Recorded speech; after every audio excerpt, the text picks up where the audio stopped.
بسم الله الرحمن الرحيم الحمد لله رب العالمين والصلاة والسلام على رسول الله وعلى آله وصحبه أجمعين وبعد. All right, hadith number 47. You got it? Good.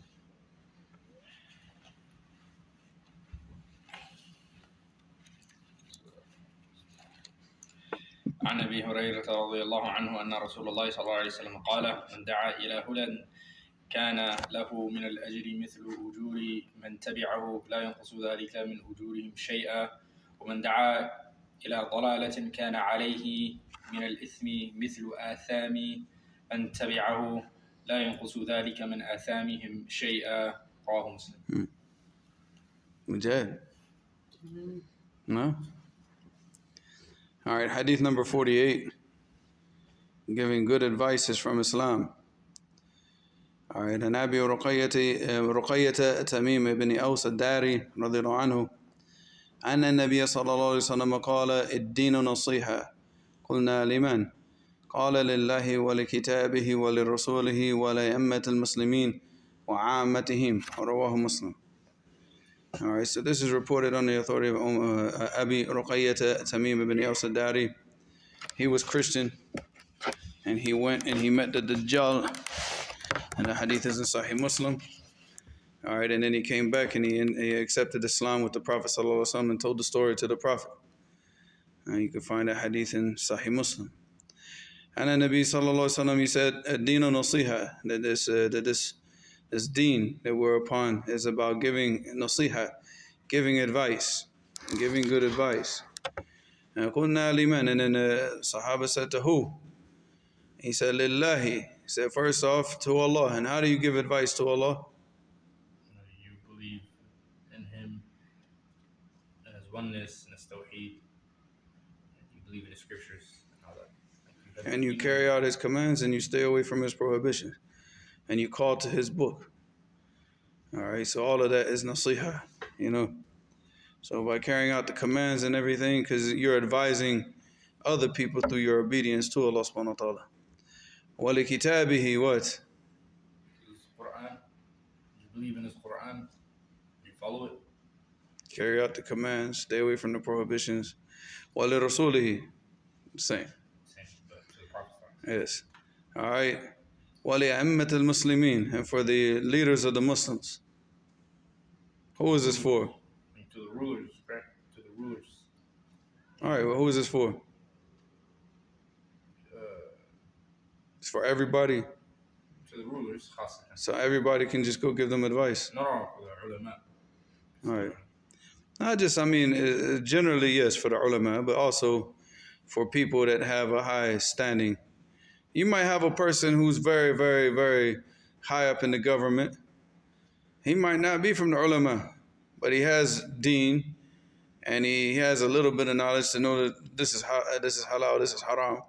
So can he go and advise the ruler? If he has evidence. If he knows what he's talking about. Well, I mean, Joe Schmo in the street might know what he's talking about. Does that mean he goes to the ruler and gives him advice? No, because he's nobody. Nobody knows who he is. So the point is that this person, if he has like a high status, it's not necessary that it's only for the ulama, but it's people of authority, the people that those people in authority would actually listen to.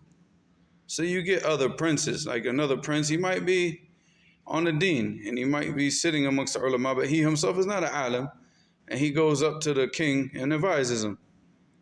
Yes or no? Huh? Yes. Yeah, so it's not just only for the ulama. But, if the person who has the ability to advise him, he should advise him. Because the batanat salihah that the Prophet ﷺ, or I shouldn't say the Prophet, but Allah subhanahu wa ta'ala, he said, what's the ayat in Surah Al Imran?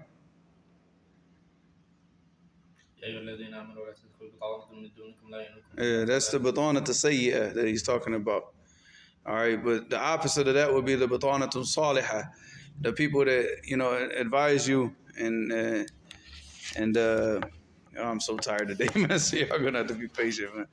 Like wallahi, I'm so tired today. But the batanat, the evil counsel and the good counsel. So if Allah subhanahu wa ta'ala blesses them good counsel, They might not be from the ulama, but they're people that have deen. They're people that, maybe they're like big tujar or they're big in politics or whatever, but they have deen. And they know that something's halal, something's haram. They go back to the ulama if they have any doubt. And then these people, they can also, they advise the rulers. Because those are the types of people that you want around the rulers in the first place. I'm sorry.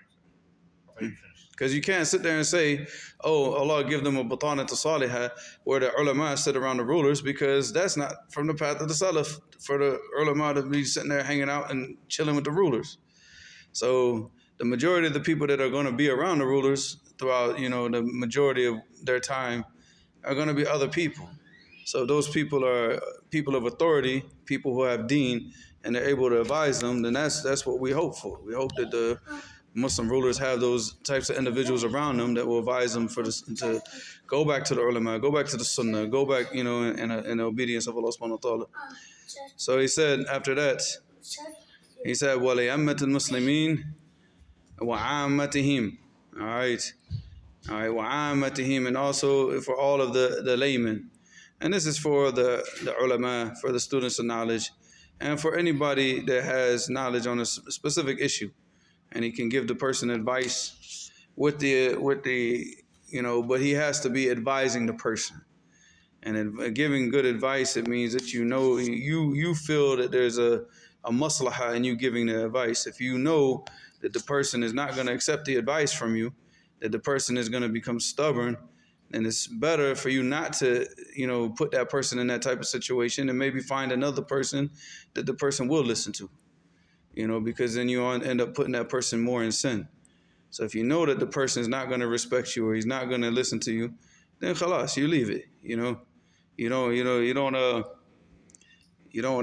bother yourself with, I won't say you don't bother yourself with it, but you find somebody that the person might respect, that will give the advice, because otherwise you're just going to be driving that person further into the sin.